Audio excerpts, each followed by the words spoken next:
The answer is not to provide a leaflet explaining how to behave. The answer is not to bring these people in the first place.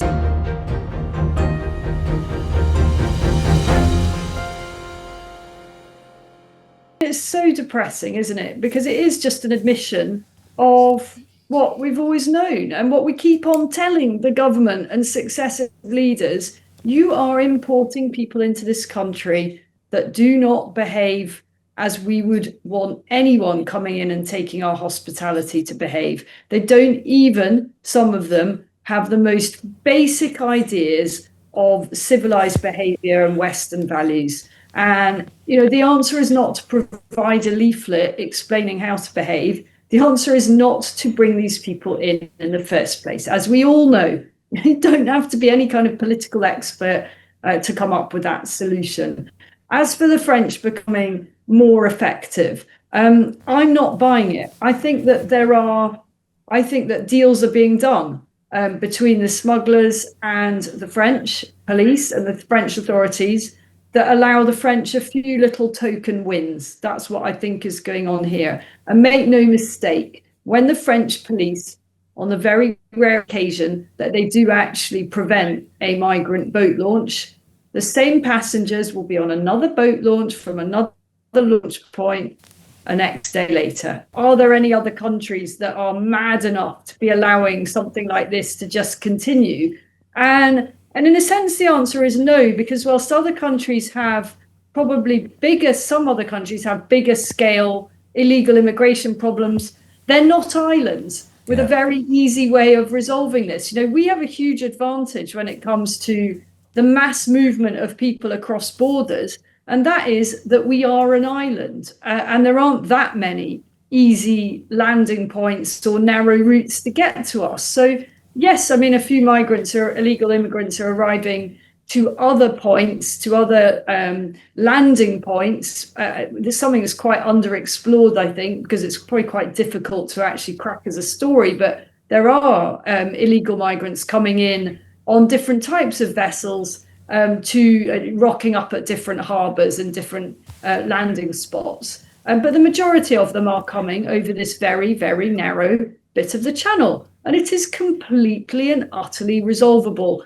And next week, we will be bringing you On Talk, our big exclusive, and we will touch on, amid our revelations, we will touch on one or two very, very simple ways in which this whole racket could be massively destabilized, undermined, potentially even dismantled without us having to go to war with the French or even use the Navy. I can't wait. I'm so thrilled by what we've achieved here. It's not about me and it's not about Christian. It's about the intelligence that we've gathered.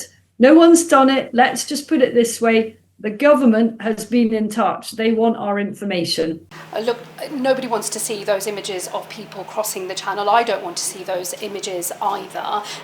But what I'm here to talk about today is all of the work that we do not see, which is the work that the National Crime Agency and all of our operational partners are doing in order to disrupt the people smugglers. And it is having an impact.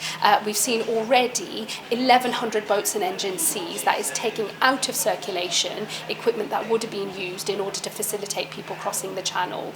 We've seen 1,900 arrests of people smugglers so far this year, which again is making a big difference for the ability of these people to smuggle people into boats across the channel. And we know we've already disrupted 46,000 crossings, so it is making a difference. That's why we're doubling the number of NCA officers, because we know that this is the work we need to do in order to secure our border.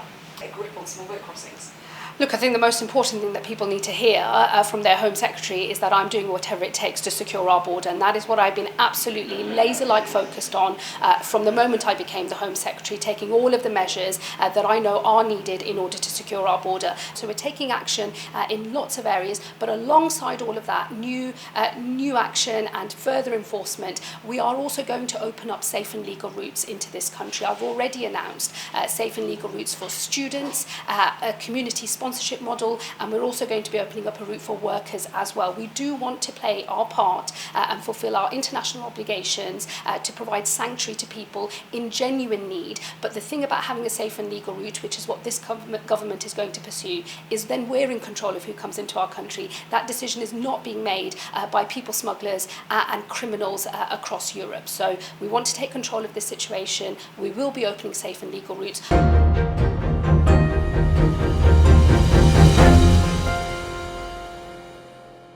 So news overnight, Meghan and Harry moving back to the UK from California. Is the government going to establish their security and pay for it? Well, this is a private matter. It's a matter for Harry and for Meghan, and we wish them well in the move that they're making. I'm just certain that something big has happened to make this happen. You know, something has changed, hasn't it? This is not sort of been evolving over a very long period. Something dramatic has happened, because only a few weeks ago, Harry was saying, I can't ever see myself coming back to the UK. Yeah. No, he was saying he was sad about it. You know, I miss the UK. I'd love my children to have, you know, Britain as part of their upbringing. But he was like, well, I just can't ever see it happening.